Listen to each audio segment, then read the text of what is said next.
చంద్రబాబు 2014లో పూర్తిగా రైతు రుణాలని మాఫీ చేస్తానని హామీ ఇచ్చి అధికారంలోకి రాగానే నేనెప్పుడిచ్చాను అని ప్రజల్ని దారుణంగా మోసం చేశావు.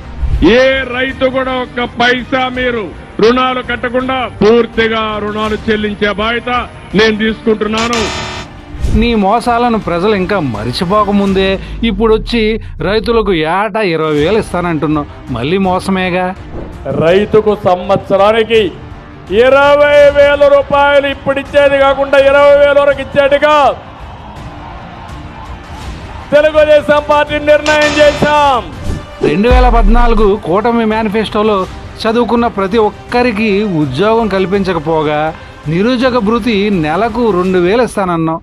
ఉద్యోగాలు వచ్చే వరకు అండగా ఉంటా. ఈ నెల నుంచి 2,000 రూపాయలు నిరుద్యోగ భృతి. పిల్లల జీవితాలతో కూడా ఆడుకున్నావు.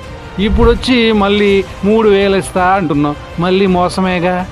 3,000 రూపాయల నిరుద్యోగ భృతి. యువత నిర్వీర్యం అయిపోయింది. మళ్ళీ అలాంటి యువతకి కాన్ఫిడెన్స్ ఇవ్వాల్సిన అవసరం ఉంది ఉద్దేశంతో ఈ కార్యక్రమాన్ని తీసుకున్నాం.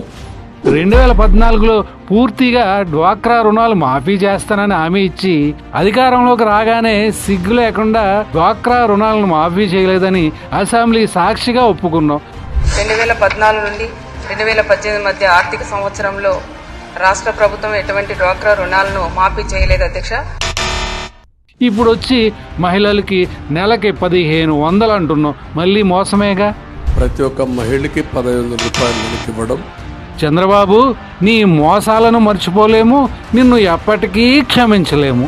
తెలిసిందా?